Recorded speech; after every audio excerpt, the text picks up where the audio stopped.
নানার দেওয়া স্মৃতিগুলি কত কষ্ট করিয়ে নানা পড়াইছিলেন মাদ্রাসাতি, ভুলবো না ভুলা যায় নাকি নানার দেওয়া স্মৃতিগুলি, কত কষ্ট করিয়ে নানা পড়াইছিলেন মাদ্রাসাতি।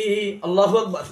আজকে নানা যদি আমাকে লেখাপড়া না করাইতো এখানে আমি ইমামতি করতে পারতাম না, আমার পেছনে লোক মুসল্লি নামাজি করতে পারতো না, ইমামতি তারাবি পড়াইতে পারতাম না, মসজিদের খুতবা বয়ান। আল্লাহু আকবার। যার নানার কারণে আজকে এই যে আমি এখানে যে বয়ান করতেছি, আপনাদের সামনে কথা বলতেছি, এই নানা দেওয়া ইলেম, নানা আমাকে দান। নানা যদি আজকে যদি আমাকে কোরআন হাফেজ যদি না বানাইতো তাহলে আমার হোটেলের মেসে এড করে খাওয়া লাগতো। কারণ বাবার পরিচয় ছিল না, এমন পর্যায়ে আমি দাঁড় হয়ে গেছিলাম, ভিক্ষুকের মতো দাঁড়াইছিলাম নিরুপায়। নানা আমাকে ঘাড়ে কাঁধে করে নিয়ে মাদ্রাসা নিয়ে যাইতো, নিয়ে বলতো যে এটা আমি আর সবকিছু। আল্লাহু আকবার। এমন দিন গেছে আমার নানা, আমি দেখছি। পরে আসিনার ফাজিল মাদ্রাসা নানা শিক্ষকতাগিরি করতো, সেখানে যে বেতনটা পাইতো সেই বেতনটার টাকা আগে আমার মাদ্রাসার হুজুরকে দিত, তারপরে বাসা নিয়ে খুদি চাল কিনে নিয়ে আর নানা নানি খালা মামারা খাইতো। কি দিন কাজেছিল রে, আল্লাহু আকবার। সেদিন কি ভোলা যায় বলেন? কষ্টের জীবন ভোলা যায়? যারা জন্ম দিল ছাড়াই দিল। এমন হলো আজ কুত্তা তো জন্ম দিয়া খালে দেয়, বাচ্চা কোথায় যায় যাও, মা তো কষ্ট করে, ঠিক না বলেন? কেমন কষ্ট করে, আল্লাহু আকবার। রুটির মধ্যে খাবার রাখে মা, আবার অগলাই দেয়, বমি দেয় বাচ্চাগুলা। তোমরা আল্লাহু আকবার। ভুলবো না ভুলা যায় নাকি নানার দেওয়া স্মৃতিগুলি, কত কষ্ট করিয়ে নানা পড়াইছিল মাদ্রাসাতি, ভুলবো না ভুলা যায় নাকি নানার দেওয়া স্মৃতিগুলি, কত কষ্ট করিয়ে নানা পড়াইছিল মাদ্রাসাতি। আল্লাহু আকবার। এই নানার জীবনী, ছোটা শরীর। বিশ্বনবীর নাতি ছিল হাসান হুসাইন, ঠিক কিনা বলেন? কেমন আদর করতেন, তেমন আদর আমার নানা আমাকে করেছিলেন। আল্লাহু আকবার। বিশ্বনবীজি বলতেন হাসান এবং হুসাইনের এমন কোন জায়গা নাই যে জায়গায় আমি চুম্বন খাই নাই। আল্লাহু আকবার। কখনো মাঝে মধ্যে বিশ্বনবীজি ঘোরা হতেন আর হাসানকে বলতেন যে বাবা হাসান, নানা হাসান তুমি আমার পিঠের মধ্যে চড়ো। আসলে নানার আদর্শ ভুলা যায় না, ঠিক কিনা বলেন? আর বিশ্বনবীজি বেশি করে নাতিদেরকে বেশি মহব্বত করতেন। হাসান হুসেন কান্না করলে বিশ্বনবীজি কান্না করতেন।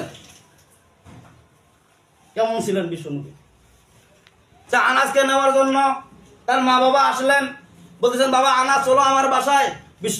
আনাস রাদিয়াল্লাহু তাআলা আনহু বললেন যে আমি এই নবীজির কাছে যে আদর্শ পেয়েছি সেই আদর্শ ভুলার মতো না, আমি তোমাদের সাথে যাব না। সে আনাস থেকে বর্ণনা, সে আনাস রাদিয়াল্লাহু তাআলা আনহু বর্ণনা করতে এক হাদিসের মধ্যে, বুখারী শরীফের 5148 নম্বর হাদিস, নোট করে নিয়ে যান। বুখারী শরীফের 5148 নম্বর হাদিস, কিতাবুস সানির মধ্যে আছে হাদিসটা।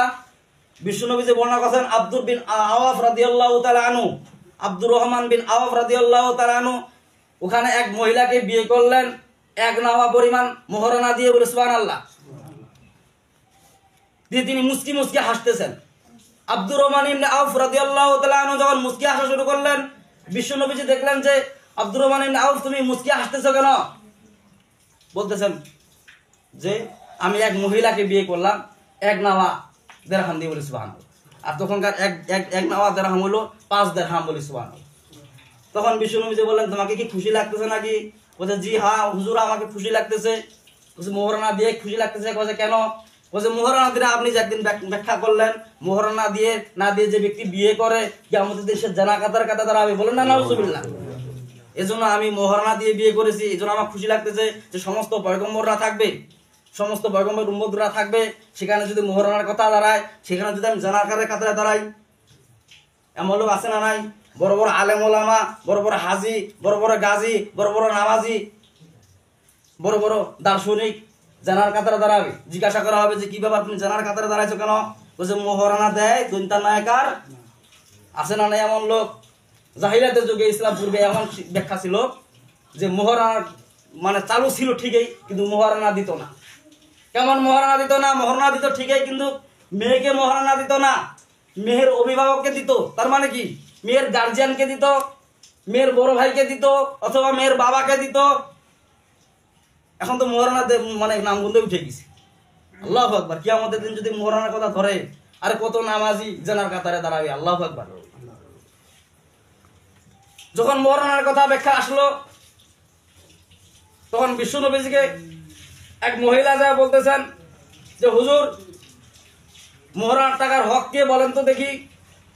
তখন মহিলা বললে যে, বিশ্ব নবীজি বললেন যে যে বিয়ে, যাকে বিয়ে করা আছে সেই মহিলাকে মহারানা দিতে হবে। কিন্তু মহারানা তো আমার না দিয়া না আমার বাবাক দেয়, তাহলে কেমন হয়ে গেল? তো তোমার বাবা খিলে বিলে মানুষ করছে, ওই জন্য তোমার বাবাক দিছে। বলছে না হুজুর, আপনি আমাকে সঠিক ব্যাখ্যা দেন। যখন এভাবে বলা শুরু করে দিল, মহিলা বললো যে না, আমি যে কাজ করছে তাকে তো মাইনা দেওয়া লাগবে, ঠিক কিনা বলেন? মহারানা আমার না দিয়ে আমার অভিভাবক কেন দিবে? আমার অভিভাবক যতই খাওয়াক, আমার সঠিক